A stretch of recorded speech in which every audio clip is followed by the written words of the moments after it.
Well, in Ohio, 3 Oberlin college students were arrested after shoplifting from a bakery. In response, the bakery was denounced as racist. Now the bakery is suing Oberlin for damaging their reputation. Interesting story. Trace Gallagher has the latest on this tonight. Trace? And Tucker, this trial could last a month with up to 100 witnesses. At issue is an incident from November 2016 where 3 black Oberlin, Ohio college students went into Gibson's bakery, tried to use a fake ID, and stole some bottles of wine.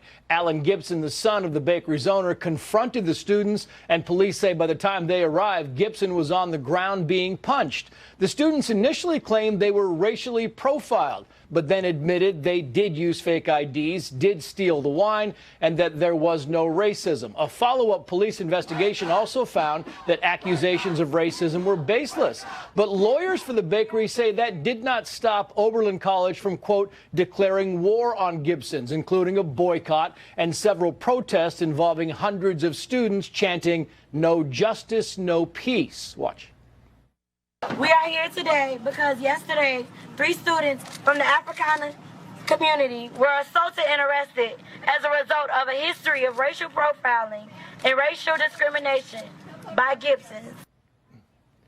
In court, the bakery also alleges that Oberlin Vice President and Dean of Students Meredith Raimondo used a bullhorn to orchestrate the protest and passed out flyers saying Gibson's was racist. Attorneys for the college say Raimondo was simply monitoring the students and serving as a liaison between them and the community. Gibson's alleges the college and Dean of Students interfered with the bakery's business relationships that go back 130 years. The college says it temporarily suspended its business with Gibson's to just quell a volatile situation.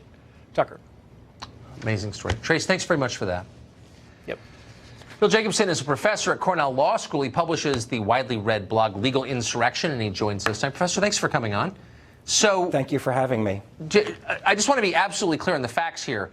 The 3 students accused of committing this crime pled guilty. They admitted they did it. They admitted that there was no racism against them, and yet Oberlin College tried to crush this business because why? Well, I think this was the worst of identity politics, that this was the day after Donald Trump's election, and that may have had something to do with it. The student body was very upset. The students, 3 black students, get arrested for shoplifting. They were, in fact, shoplifting, yet the entire Oberlin College community viewed this exclusively through a racial prism, through a racial lens. A white store owner arrests or has the police arrest 3 black students, and that really set the tone for the last 2 years. There were protests organized outside the bakery that were so aggressive, and so many people, hundreds of people, that there's been testimony at the trial that the police considered calling in the riot squad to quell the protests. And as was reported, there were also indications that college officials, if not participated in these, at least fostered them. And so what you had was the worst of identity politics,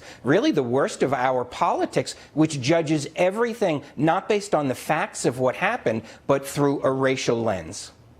So basically you have the most privileged people in America, because if you're going to Oberlin, no matter what color you are, it's such a waste of money that you clearly have money to burn, attacking working class bakery owners and calling it justice? I mean, that's what I see.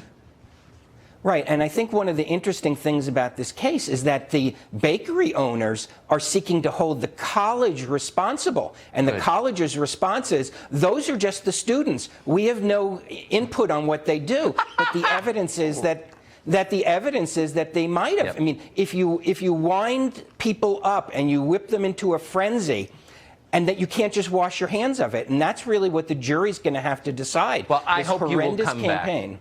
I hope you'll come back, Professor, because there's really no case where I'm rooting for a side more than I am in this one. Thank you so much for your summation tonight.